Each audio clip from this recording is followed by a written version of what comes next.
AP వ్యాప్తంగా YCP చేపట్టిన పోరుబాట ఉద్యమంపై TDP రాష్ట్ర అధికార ప్రతినిధి రఫీ స్పందించారు. జగన్ గత 5 ఏళ్ల పాలనలో చేసిన పాప ఫలమే నేడు రాష్ట్ర ప్రజలపై విద్యుత్ భారంగా తయారైందని మండిపడ్డారు. 2014 నుంచి 19 మధ్య టీడీపీ పాలనలో మిగులు విద్యుత్తో ఏపీని జగన్ కు అప్పజెప్పామని, పాత విద్యుత్ ఒప్పందాలను రద్దు చేసి నూతన టెండర్ల ద్వారా జగన్ దోచుకున్నారని రఫీ విమర్శించారు. దేవాలయం లాంటి అసెంబ్లీను చూసి జగన్ భయపడుతున్నారని, రాష్ట్ర విద్యుత్ ధరలపై జగన్ అసెంబ్లీలో చర్చకు సిద్దమా అని ప్రశ్నిస్తున్న టీడీపీ అధికార ప్రతినిధి రఫీతో మా సిటీ 24/7 ప్రతినిధి Mahesh face to face. YCP నేతలు అనవసర రాద్ధాంతం చేస్తున్నారని టీడీపీ అధికార ప్రతినిధి సయ్యద్ రఫీ ఆగ్రహం వ్యక్తం చేస్తున్నారు. ఈ సందర్భంగా ఆయన్ని అడిగి పూర్తి వివరాలు తెలుసుకుందాం. సార్ చెప్పండి, ఇప్పుడు రాష్ట్ర ప్రజల మీద విద్యుత్ భారం అని చెప్పి కూడా వైసీపీ నేతలు అంటున్నారు. దీన్ని ఏ విధంగా చూడాలి? అసలు నిజంగా విద్యుత్ భారం ప్రజలపై ఉంటుందా, లేదంటే వీళ్ళు అనవసరంగా రాద్ధాంతం చేస్తున్నారా? అసలు ఏం జరిగింది?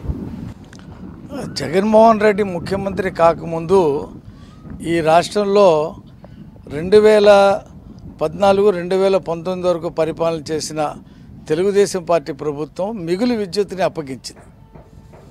దాదాపు 10,000 మెగావాట్ల విద్యుత్తుని ఉత్పత్తి చేసి ఇతర రాష్ట్రాలకు కూడా అమ్మేటువంటి పరిస్థితి ఆ రోజు ఉండింది. జగన్మోహన్ రెడ్డి ముఖ్యమంత్రి అయిన తర్వాత ఏం చెప్పాడు? నేను ఇంకా విద్యుత్ ఛార్జీలు తగ్గిస్తానని చెప్పి ప్రమాణ స్వీకారం చేసిన రోజే చెప్పాడు. వాస్తవానికి ఏం చేశాడండి జగన్మోహన్ రెడ్డి?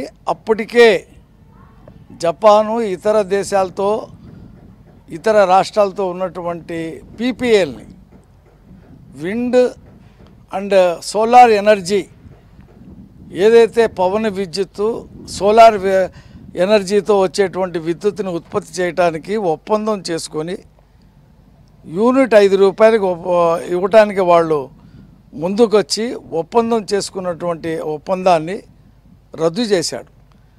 ఆ ఒప్పందాన్ని రద్దు చేయవద్దని చెప్పి కేంద్ర ప్రభుత్వం చెప్పింది, విదేశీ సంస్థలు చెప్పింది. ఆ ఒప్పందం రద్దు చేసుకొని 5 రూపాయలకు దొరికేటువంటి విద్యుత్తుని బయట మార్కెట్లో 8 నుంచి 14 రూపాయల వరకు కొన్నాడు. థర్మల్ విద్యుత్ పవర్ని ఆపేశాడు. ఎందుకంటే బయట కొంటే అతనికి కమిషన్లు వస్తాయి. అప్పటి నుండి ట్రూ ఆఫ్ ఛార్జీల పేరు మీద భారాలు వేసుకుంటూ వచ్చాడు. 10 సార్లు పెంచాడు. 10 సార్లు పెంచి 1,30,000 కోట్ల రూపాయల పన్ను భారం పెంచి, ఛార్జీలు పెంచి ప్రజల దగ్గర ముక్కుపిండి వసూలు చేశాడు. ఏమైంది? జగన్మోహన్ రెడ్డి నువ్వు చెప్పిన మాట చేసావా? ఇవాళ విద్యుత్ ఛార్జీలు పెరుగుతున్నాయంటే నువ్వు పెట్టెళ్ళినటువంటి భారం ఇది, కొత్తగా వచ్చినటువంటి భారం కాదు.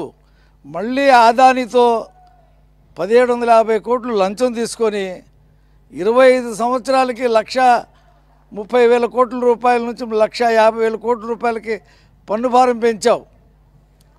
ఛార్జీలు పెంచేటువంటి కార్యక్రమం తీసుకున్నావు, అవినీతి చేశావు. నీకు దమ్ముందా జగన్మోహన్ రెడ్డి? నేను అడుగుతా ఉన్నా. నువ్వు ఏం చేశావో, నీ హయాంలో మిగులు విద్యుత్ పోయి లోటు విద్యుత్కి ఏ రకంగా తెచ్చావో చర్చించడానికి అసెంబ్లీకి వచ్చేటువంటి దమ్ము నీకు ఉందా? నువ్వు రా. ధర్నాల పేరు మీద నాటకాలు చేయడం కాదు, నువ్వు అసెంబ్లీకి రా, నీ ఎమ్మెల్యేలు తీసుకురా. నీ హయాంలో విద్యుత్ ఛార్జీలు ఎలా పెరిగినాయి, గతంలో తెలుగుదేశం ప్రభుత్వం ఎంత మిగులు విద్యుత్తుని నీకు ఇచ్చెళ్ళింది, నువ్వు ఇవాళ ఎంత లోటు విద్యుత్తుని తీసుకొచ్చావు. నీ స్వార్థం కోసం, నీ అవినీతి కోసం, నువ్వు డబ్బులు సంపాదించుకోవటం కోసం ప్రజల మీద లక్షల కోట్ల భారం వేసిన నీకు ధర్నాలు చేసేటువంటి అర్హత ఉందా? నువ్వే పెంచుతావు, నువ్వే ధర్నాలు చేస్తావు. ప్రజలు ఏమైనా అమాయకులు అనుకున్నావా? నీ బాధుడే బాధుడు కార్యక్రమానికి కాదా నిన్ను కూర్చోపెట్టి 11 సీట్లు ఇచ్చింది? ముఖం చెల్లట్లేదు కదా నీకు అసెంబ్లీకి రావటానికి. రాష్ట్రంలో 10 లక్షల కోట్లకు పైగా అప్పులు చేసి కేవలం 2,70,000 కోట్లు మాత్రమే నువ్వు బొటన్నొక్కుడు కార్యక్రమానికి ఇచ్చి మిగతా డబ్బు ఏం చేశావో తెలియనటువంటి పరిస్థితి, ఎవరికి దోచిపెట్టావో తెలియనటువంటి పరిస్థితి. ఏ రకంగా నువ్వు అవినీతి చేసి ఈ రాష్ట్రంలో అన్ని సంస్థల్లో అవినీతి కుంభకోణాల మయం చేసి ఇవాళ తగుదునమ్మా అంటూ నువ్వు విద్యుత్ ఛార్జీల పెంపే మీద రాద్ధాంతం చేస్తావా? నీకు దమ్ము ధైర్యం ఉంటే రా, మేము కూడా వస్తాం, ఏ వేదిక మీదైనా సరే మాట్లాడతాం.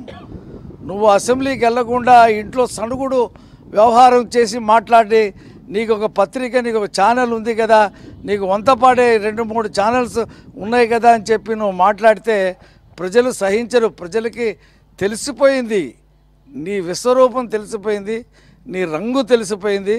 అందుకనే నేను చిత్తుగా ఓడించారు. ఇవాళకి నీకు బుద్ధి రాక మళ్ళీ ఈ ధర్నాల కార్యక్రమం మీద బయలుదేరావు. నీకు వచ్చే పంచాయతీ ఎన్నికల్లో కానీ, మండల ఎన్నికల్లో కానీ, జడ్పీటీసీ, ఎంపీటీసీ, మున్సిపల్ కార్పొరేషన్ ఎన్నికల్లో నీకు అసలు డిపాజిట్లు దక్కనటువంటి పరిస్థితి. నువ్వు మళ్ళీ ఎన్నికలు కోరుకుంటున్నావు, నువ్వు జమిలి ఎన్నికలు కావాలని కోరుకుంటున్నావు. నీకు దమ్ము ఉంటే, నీకే ప్రజల్లో బలం ఉంది, నన్ను మళ్ళీ ముఖ్యమంత్రి కోరుకుంటున్నారు జనం అని నీ పార్టీ వాళ్ళు నువ్వు చెప్తున్నావు కదా. ఇప్పుడు నీ 11 సీట్లు ఆ ఎంపీలు నలుగురు రాజీనామాలు చేయండి, పోటీ చేయండి. మీరు గెలిస్తే మీ వాదన కరెక్ట్ అని ఒప్పుకుంటాం మేము. ఓడిపోతే తల దించుకొని రాజకీయాలు మానేసి ఇంటికి పో.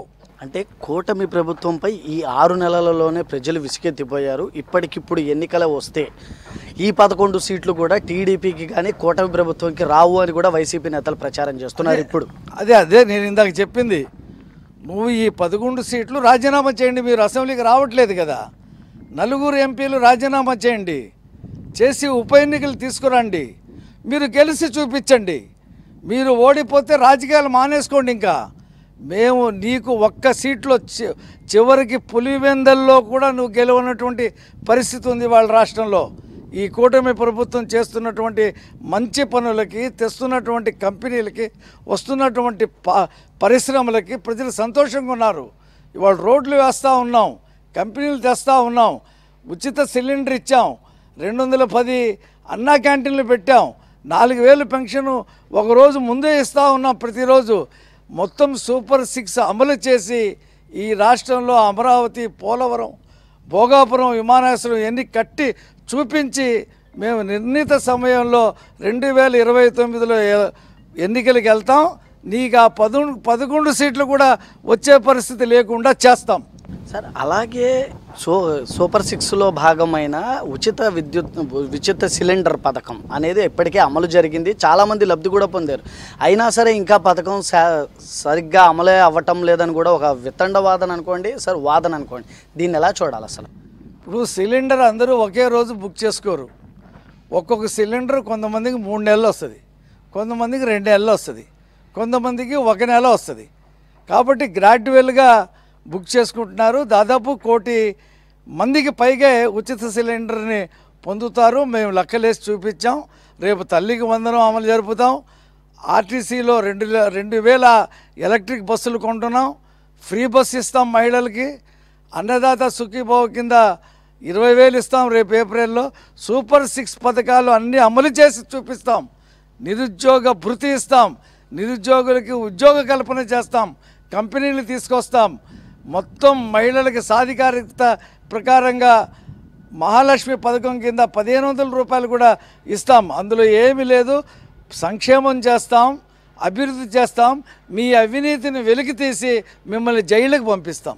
ఇది రాష్ట్ర అధికార ప్రతినిధి సయ్యద్ రఫీ చెప్తున్న విషయం. 2014-19 మధ్య చంద్రబాబు పాలనలోనే మిగులు విద్యుత్ ఇచ్చిన తర్వాత కూడా రాష్ట్రాన్ని విద్యుత్ సంక్షోభంలో నెట్టిన ఘనత జగన్ ప్రభుత్వానిదని, కమిషన్లకే కక్కుర్తిపడి మాత్రమే జగన్ ఈ విధంగా చేసి నేడు జగన్ చేసిన పాపమే కూటమి ప్రభుత్వంపై పడిందని, దాన్నే ప్రజలపై కూడా భారంగా మారిందని చెప్పి కూడా తీవ్రస్థాయి వ్యాఖ్యలు చేస్తున్నారు. కెమెరామెన్ నానితోటి జర్నలిస్ట్ మహేష్, విజయవాడ నుంచి.